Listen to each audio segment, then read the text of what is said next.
Uh, let's see, about 8 hours later. Was it worth it? I think it's pretty nice. I like it.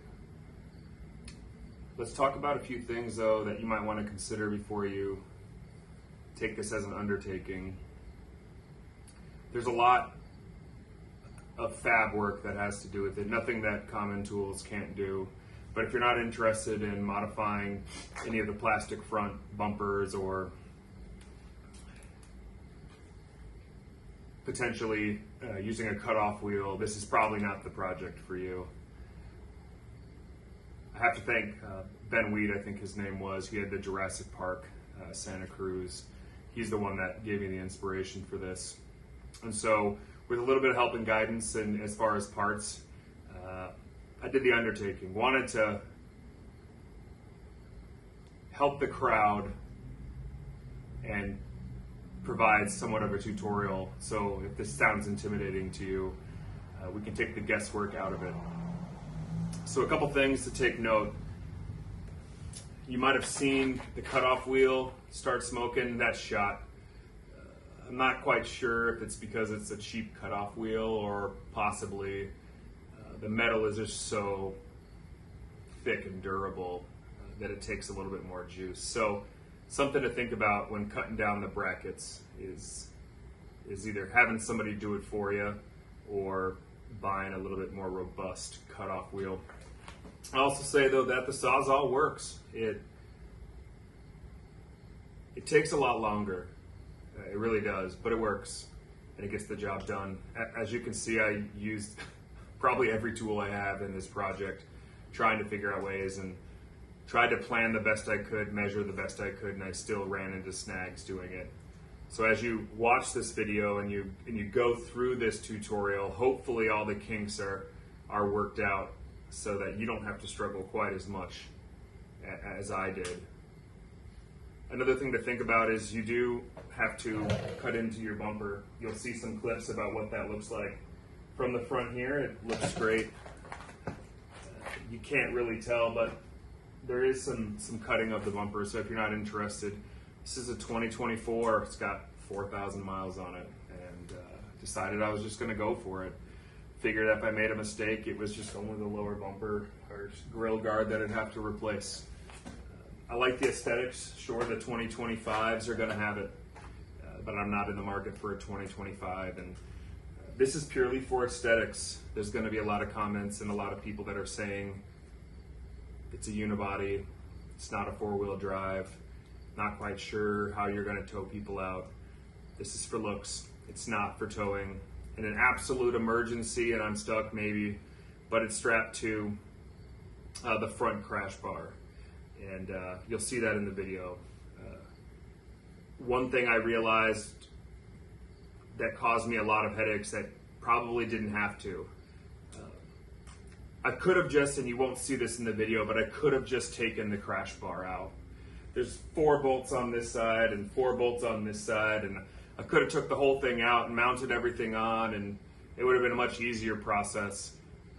But not until I was almost done, I saw that and kind of kicked myself for that. So don't make that mistake. If you're gonna try to attempt this, take that crash bar off.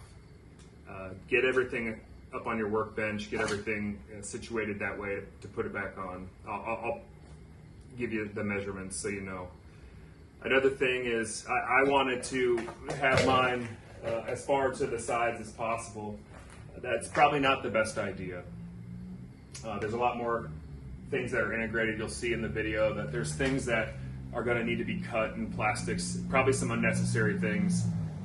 If I would do it over again, I would slide these probably over more towards the middle. It's a much easier install that way, but for whatever reason I decided, like most of the times, I'm going to do it the hard way because I'm going for a certain aesthetic and a certain look. But that's another thing that can make it easier. And then finally, you know, it's so frustrating. I've taken this bumper on and off so many times. I feel like I'm an expert at it, and maybe I could put a bumper how-to at one point of how to do it. There's a couple okay ones that are out there, but there's some nuances that I think would help that the other videos don't have. But I get it all put back together and my hood doesn't close. I come to find out that potentially I have to cut a little bit more off the bumper so it sits a little bit more flush. So I did that and put it all back together, and hood still didn't close. Couldn't figure it out. And I said, you know, what the heck? Maybe the other day I was at the gas station and found out that if my car's locked, I can't open the gas door. So I thought maybe the same things with the hood. So I get in the car, I turn the car on, pull the lever for the hood a couple times, come out, and sure enough, it closes. I don't know if there's a locking mechanism or a reset mechanism inside the latch, but if you run into the problem that your hood won't latch, try turning on the car, pulling the hood lever a couple times and putting it down. Not quite sure if that's just happenstance or coincidence. I would probably rate this out of 10, from 1 being a really easy install to 10 being really hard. If you follow the instructions that I give you, or at least some of those guidance, this could be a really easy 5 or 6, and that's saying if you have most of the tools to do it with. If you're not handy, not comfortable with sparks and cutting metal, and you don't want to cut the plastics, it's probably closer to a 10. It's actually very cheap if you have the tools. I want to say the shackles and the adapters inside were all of $20, 25 bucks a piece, and the trailer hitch mounts that I bought, those were, I want to say, $40 a piece. So probably just around $100 for the materials. And that being said, you're going to have to buy some different hardware. The hardware that comes with it's just too long. And so I explained in the video the sizes that you need to make sure that it can go smooth for you to prep all of that. But without further ado, let's take a look at the video and hopefully I can teach you a thing or two.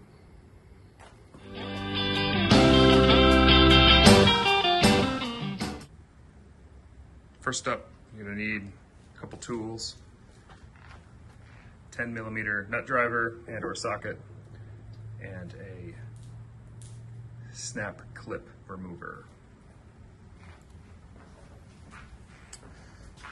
We'll be taking out snap clip here, one there, we got a bolt here, snap clip, another clip, bolt and clip, bolt over here, and a clip there.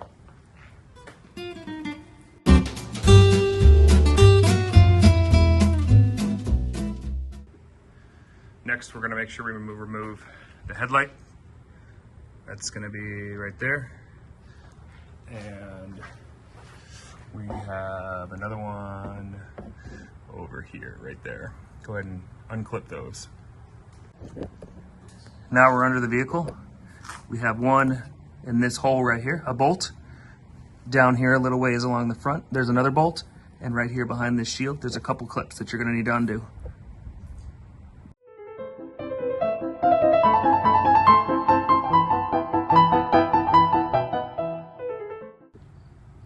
For this part, if you have the XRT model, you'll need to pop off this mud guard. Aftermarket ones, I'm not sure. There is a seam here. It looks like it would come off with the bumper, but there's a screw behind it. So what I'm going to do is I'm going to pop this off. There is double-sided tape behind it, and then I will probably take off the double-sided tape and replace it.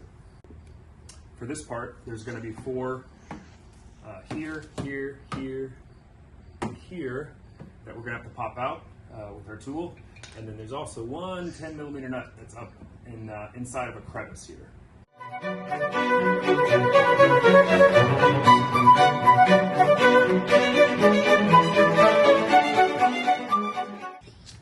This next part is a little tricky, and I'm not sure if this is a 2024 model thing or something different, but getting this unconnected here, first time I did this was a little bit of a challenge. I just didn't quite understand how it snapped in. There's no screw as well.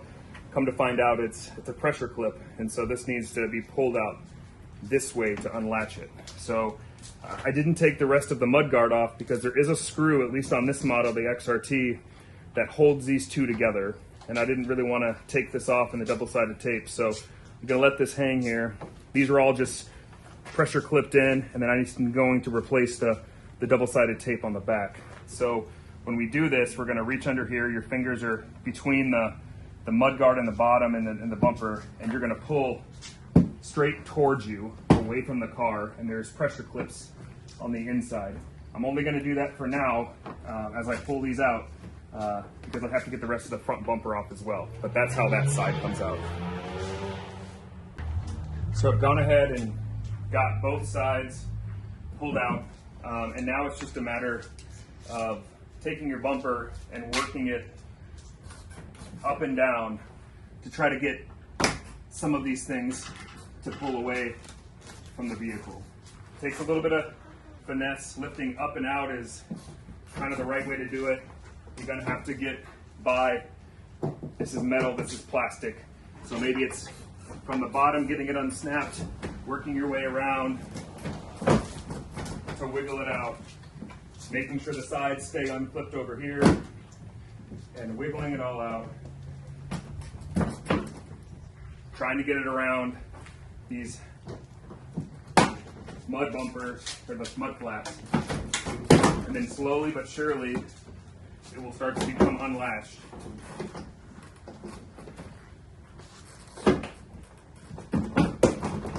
Going back and forth, being real careful not to scratch the paint. This is a step that might be easier for two people.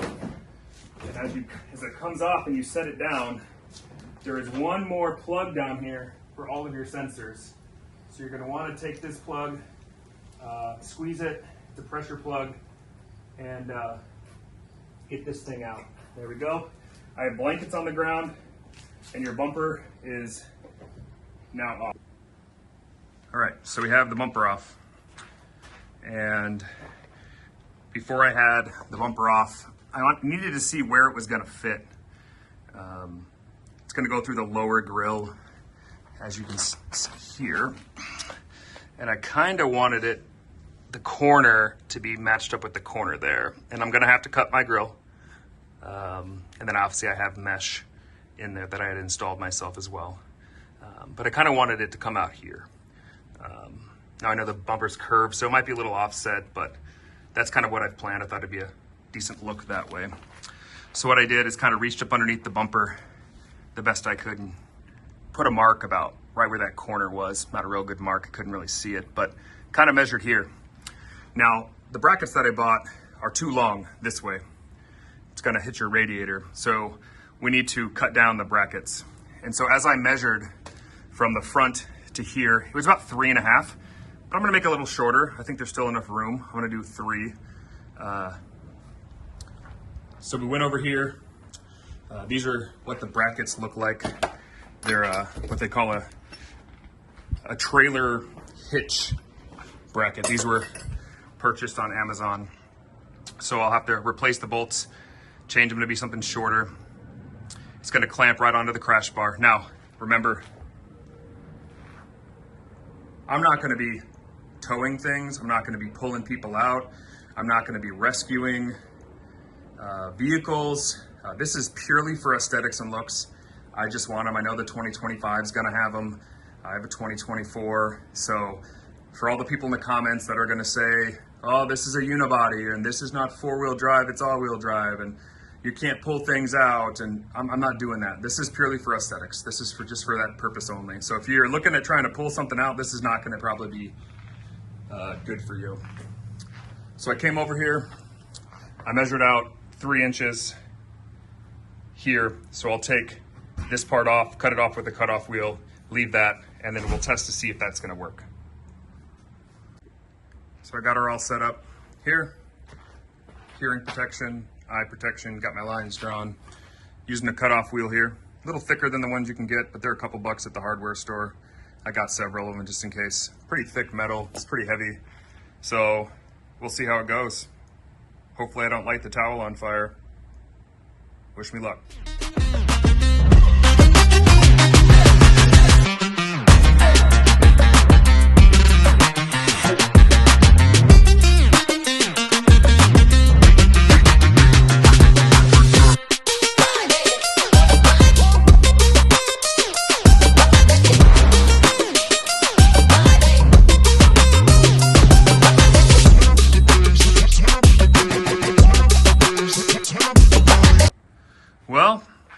I didn't get all the way through, but she's smoking.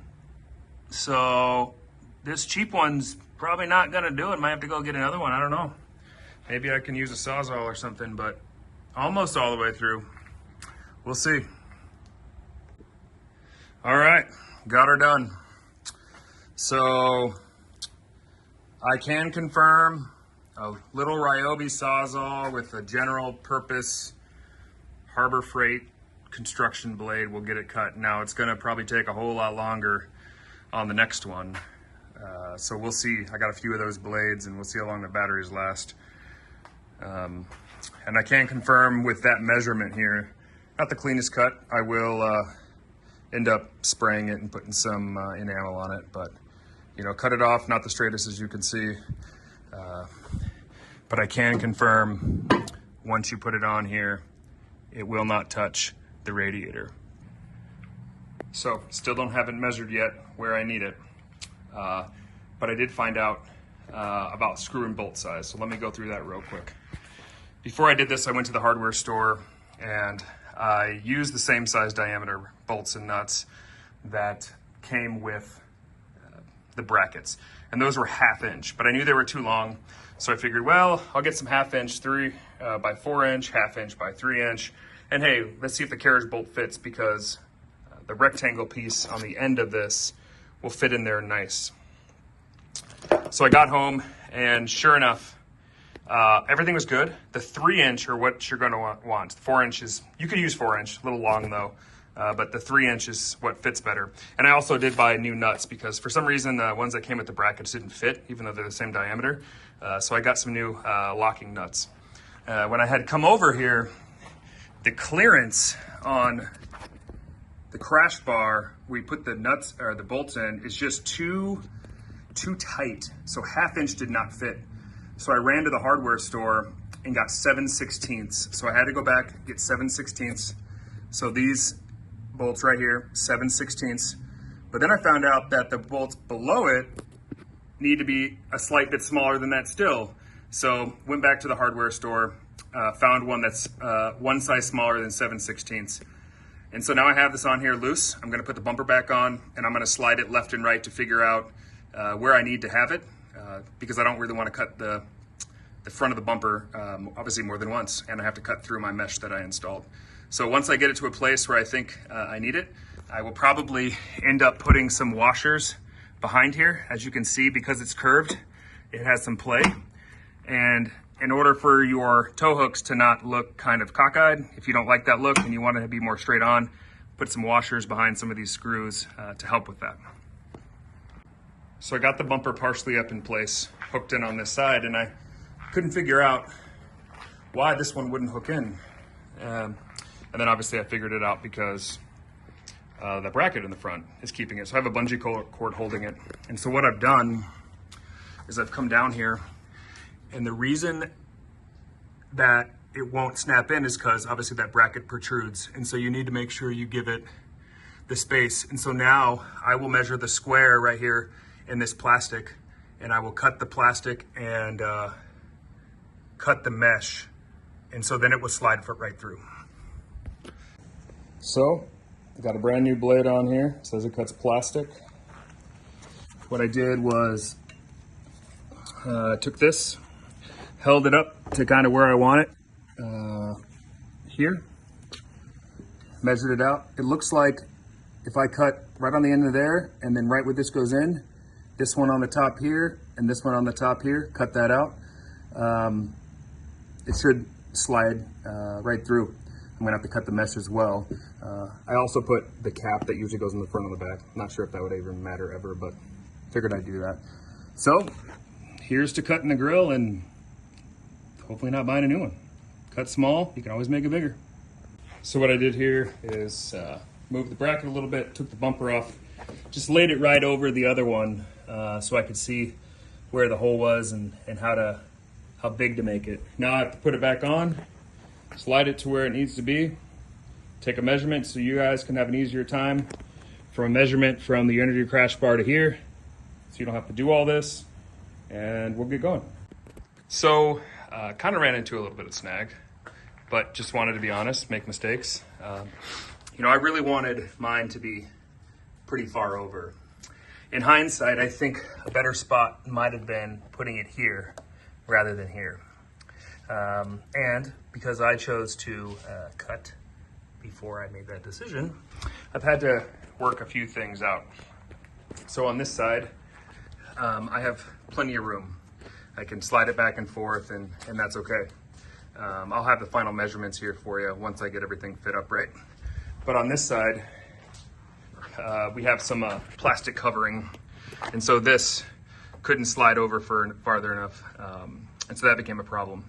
So what I ended up having to do was remove this plastic guard. So the way to do that is there's a screw up here, there's one right here, and there's one down there. And then there's plastic clips. Using your plastic clip tool, I have to take that one out, and that one out, and that one out. And then I have to finagle this thing over this way to slide it up and out of the radiator here. And then what I had to do is cut a notch all the way down in this plastic down here to accept this. So now I will get it into the right spot and hopefully everything fits. Another thing that you're gonna have to do because of my mistake, and you can obviously avoid that, is there is a bracket that looks kind of like this, and it's hanging down right here.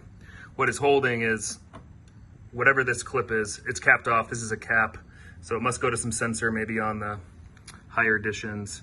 So this is, I'm just gonna have to tuck away afterwards, and I had to grind that bracket off. All right, so got them fully installed. My advice is have a couple different sizes bolts, the ones that you can use, just depending on, you know, I don't know if it's the brackets that are off size or what, but you know, there's some just kind of weird complication stuff. So I did end up putting some plastic and or rubber behind it to kind of straighten these things out. I did also put the receivers in. Was able to put the pins in back here, but I can't get the cotter keys in. But these hitches have these screws on them here. And so there's one on each side, and you can tighten those down, so therefore they can't get pulled out. Let's see if hopefully everything fits. All right, as I was trying to fit this on, I realized the bracket here was hitting something inside the bumper. And so if you look right here, the bumper goes out to here. There's like this little plastic tab. I had to cut about, I don't know, that's probably an inch off of it, all the way down on both sides. So that side and over here, I had to cut about an inch. It was out about here, so I cut an inch all the way back so it actually fits on. All right, y'all, so I ended up putting the bumper back on. Well, now the hood wouldn't close.